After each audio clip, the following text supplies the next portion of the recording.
Hello बच्चों, हमने अब तक पढ़ा था सुमित्रा नंदन पंत जी की कविता मौन निमंत्रण।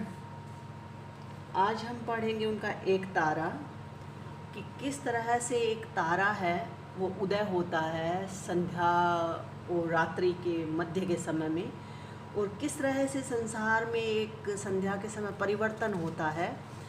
वो एक कवि की कल्पना किस तरह से साकार हुई है एक प्रकृति को लेकर के, वो हम एक तारा में पढ़ेंगे। तो नीरव संध्या में प्रशांत हम पढ़ते हैं। अब नीरव संध्या में प्रशांत, डूबा है सारा ग्राम प्रांत, पत्रों के आनत अधरों पर सो गया निखिल वन का मरमर, जो वीणा के तारों में स्वर। खग कुंजन भी हो रहा लीन, निर्जन गोपथ अब धूलिहीन, धूसर भुजंग सा जीवा क्षीण, जिंगुर के स्वर का प्रखर तीर, केवल प्रशांति को रहा चीर, संध्या प्रशांति को कर गंभीर, इश्मा शांति का उदर उदार, चिर आकांक्षा की तीक्ष्ण धार, जो बेंध रही हो आर पार।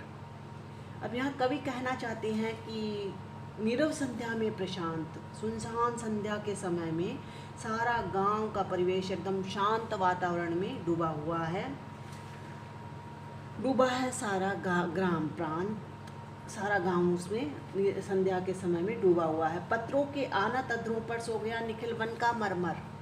और इस तरह से संध्या काल के समय में जो समूचे वन में जीवों के चलने से, चाहे वो पशु हो, पक्षी हो, मनुष्य हो, उनके चलने से जो सूखे पत्तों पर आवाज़ होती है उसको मरमर स्वर कहा है।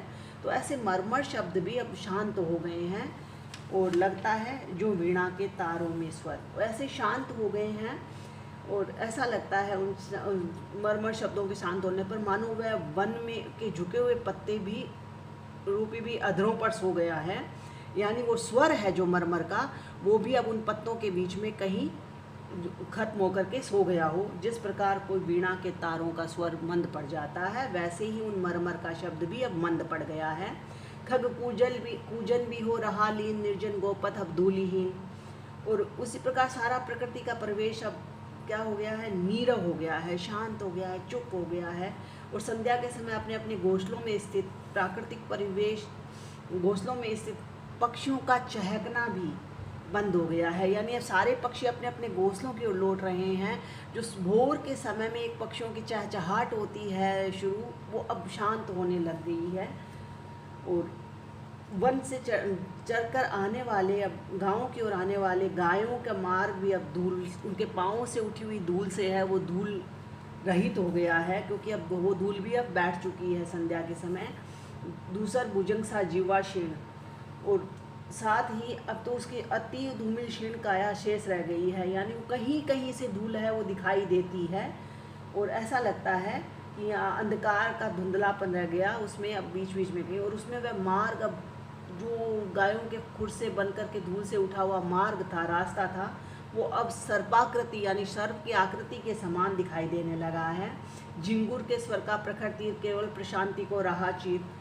और अब तो रात्रि का प्रथम प्रहर प्रारंभ हो गया है, इस कारण अब केवल झिंगुरों का स्वर तीव्रता के साथ सुनाई दे रहा है, और वह स्वर सारे वातावरण की शांति को भंग कर रहा है, यानी फैलता हुआ, चीरता हुआ है, वो निकल रहा है। इस महाशांति का संध्या प्रशांति को कर गंभीर, और इस तरह से ये झिंगुरों का जो स्वर है वो संध्या के वातावरण को और भी गंभीर और तेज बना रहा है या प्रखर बना रहा है। इस महाशांति का उदर उदार चिर आकांक्षा की तीक्ष्ण धार, जो बेंध रही हो आर पार। और साथ ही महाशांति के उदार हृदय का चिर आकांक्षा की पेनी धार से भेदन हो रहा है।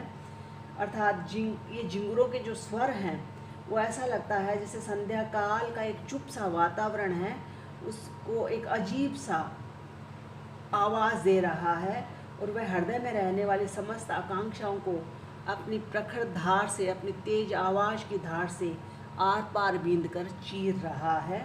अनुप्रास, रूपक और मानवीकरण और उपमा अलंकार है। अगला हम चलते हैं।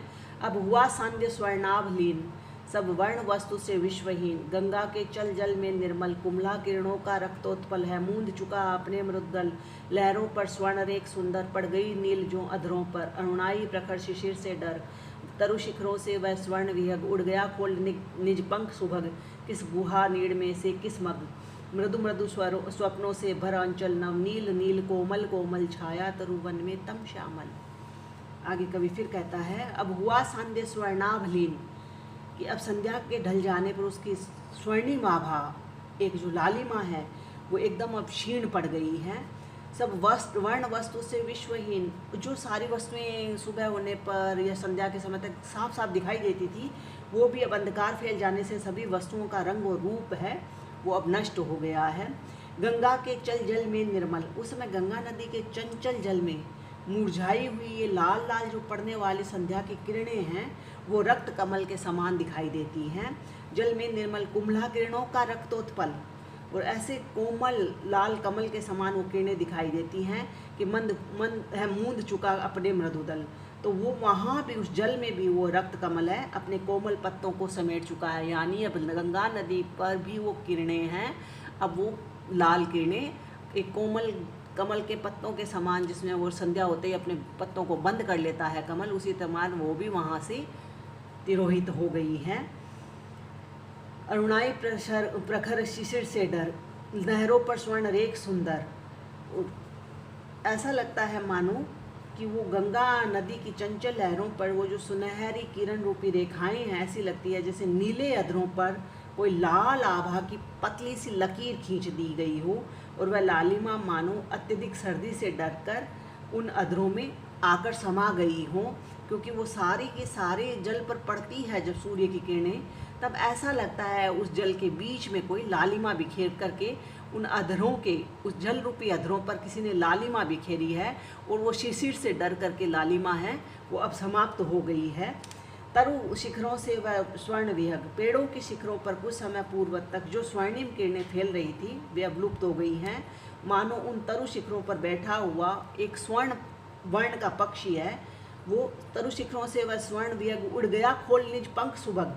वह पक्षी अपने सुंदर पंखों को खोलकर उड़ गया है, यानी जो पानी से निकल करके वो जो संध्या की लालिमा थी वो पेड़ों की चोटियों पर या ऊंची डालियों पर दिखाई देती थी, वो ऐसा लगता है वहाँ पर भी वो लुप्त हो गई। तो ऐसा लगता है कोई एक लाल रंग का कोई पक्षी है, बड़ा सा पक्षी, जो अपने पंखों को खोल करके उड़ गया है, यानी वहाँ भी संध्या तिरोहित हो गई है। निज पंख सुभग किस गुहा नीड़ में किस मग, अब वो पक्षी जब उड़ा है तो पक्षी उड़ करके अपने घोंसले में जाएगा, कोई रास्ता होगा उसका, लेकिन ये जो रक्तिम वर्ण का पक्षी उड़ा है वो न जाने वह स्वर्ण पक्षी न जाने किस गुफा के रूपी घोंसले में गया है और किस मार्ग से चला गया है, यह पता नहीं चल रहा है। तरुषिक मृदु मृदु स्वप्नों से भर अंचल नवनील नील कोमल कोमल, रात्रि का अंधकार पेड़ पौधों एवं वनों में नीली नीली कोमल कोमल छाया की तरह प्राणियों के अंदर मधुर स्वप्नों को भरता हुआ चारों ओर फैल गया है। छाया तरुवन में तन श्यामल, कि वो जो लालिमा खत्म हुई संध्या की उस समय है कि मानो सारे ही नीले नीले कोमल कोमल और प्यारे से सपने हैं वो अपने आंचल में लेकर के, चाहे वो मनुष्य हो और वन और वृक्षों के ऊपर से होते हुए मनुष्य के अंदर आकर के समाहित हो गए हैं, यानी रात्रि का समय आ चुका है। ये अनुप्रास रूपक उपमा और मानवीकरण अलंकार है बच्चों इसमें। बाकी हम कल पढ़ेंगे। धन्यवाद।